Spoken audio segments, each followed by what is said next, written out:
బాలకృష్ణ ఇప్పటికే hat trick హిట్స్తో full జోష్లో మంచి speed మీద ఉన్నాడు భయ్య. అదే స్పీడ్తో ఇప్పుడు మరో సినిమా డాకు మహారాజ్తో వచ్చాడు. బాబీ దర్శకత్వం వహించిన ఈ సినిమాలో ప్రజ్ఞా జైస్వాల్, శ్రద్ధా శ్రీనాథ్, ఊర్వశి రౌతేలా హీరోయిన్గా నటించారు.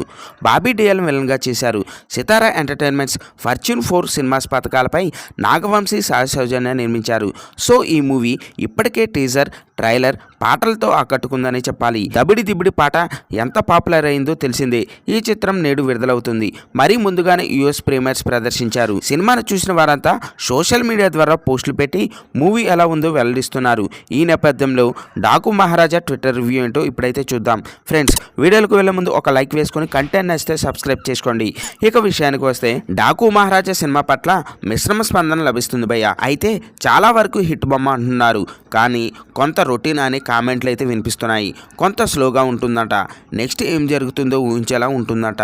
సినిమా టెక్నికల్గా చాలా స్ట్రాంగ్గా ఉందని, కానీ కథపరంగా కొత్తగా అనిపించదు అనే టాక్ అయితే వినిపిస్తుంది.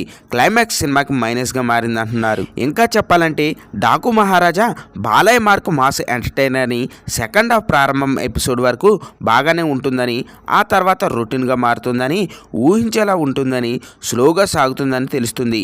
క్లైమాక్స్ కొత్తగా లేకపోవడంతో ఆ కిక్ మిస్ అవుతుందని యుఎస్ ప్రీమియర్స్ ద్వారా చూసిన ఆడియన్స్ చెప్తున్నారు. ఇక బాలయ్య ఫ్యాన్స్ ఊగిపోయేలా ఎలివేషన్లు, భారీ యాక్షన్ సీన్లు ఉన్నాయట. తమన్ మరోసారి బాలయ్యకి కావాల్సిన విధంగా బీజిఎం ఇచ్చి పడేశాడంట. మాస్ ఎలివేషన్లో ఆయన బీజిఎం వేరే లెవెల్ అని సమాచారం. అయితే దర్శకుడు మాస్ ఎలిమెంట్లను జోడించడంలో సక్సెస్ అయ్యాడని, ఫస్ట్ హాఫ్లో వాటికి కొదవలేదని అంటున్నారు.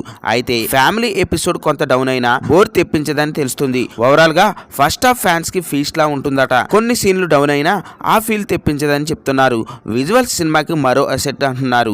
ఫస్ట్ హాఫ్ లో పెద్దగా కథ ఉండదని, సెకండ్ హాఫ్ లోనే అసలు కథ స్టార్ట్ అవుతుందట. డాకు ఎపిసోడ్ వేరే లెవెల్ అని మరికొందరు అంటున్నారు. అయితే డాకు మహారాజా స్టోరీ పరంగా కొంత రెగ్యులర్ గానే ఉంటుందని, ఎమోషన్స్ బాగా ఉంటాయని, లేడీ క్యారెక్టర్లు హైలైట్ గా ఉంటాయట. శ్రద్ధా శ్రీనాథ్ పాత్రలో కూడా ట్విస్ట్ ఉంటుందని, ఆమె పాత్ర చాలా బలంగా ఉంటుందని చెప్తున్నారు.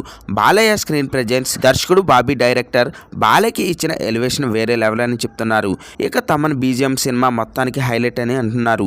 ఎమోషనల్ ట్విస్ట్లు, ఫ్లాష్ బ్యాక్ ఎపిసోడ్లు సినిమాకి ప్రాణమని, క్లైమాక్స్ ఇంటెన్సిటీతో ఉంటుందని కొందరు చెప్తున్నారు. హై వోల్టేజ్ యాక్షన్ మూవీలో వీటివి గణేష్ పాత్ర కామెడీ కొంత రిలీఫ్ గా ఉంటుందట. సినిమాలోని బాలయ్య హీరోయిజం పీక్ లో ఉంటుందని, ఫ్యాన్స్ కి మాత్రం ఫీస్ట్ లా ఉంటుందట. పాత్ర కోసం ఆయన లుక్ లో మార్పులు కూడా బాగున్నాయట. ఓవరాల్ గా మూవీ ఫస్ట్ హాఫ్ యాక్షన్ సీన్లు, ఎలివేషన్తో సాగిపోతుందని, ఫ్యామిలీ ఎపిసోడ్ కాస్త డల్గా ఉంటుందని తెలుస్తుంది. ఇక సెకండ్ హాఫ్లో డాకు ఎపిసోడ్ హైలైట్ అని, ఆ తర్వాత క్లైమాక్స్ తగ్గుతుందని చెప్తున్నారు. కథ కొత్తగా లేకపోవడం, ఊహించేలా ఉండడం మైనస్గా చెప్తున్నారు. క్లైమాక్స్ని ఇంకా బాగా డీల్ చేయాల్సిందని ట్విట్టర్ ద్వారా ఆడియన్స్ చెప్తున్నమాట. కానీ ఇవన్నీ పక్కన పెడితే బాలయ్య ఫ్యాన్స్కి మాత్రం ఇదొక ఫీస్ట్ అనే అంటున్నారు. ఫ్రెండ్స్, ఈ మూవీ ఎన్ని కోట్లు కలెక్ట్ చేస్తుందో కింద కామెంట్ అయితే చేయండి.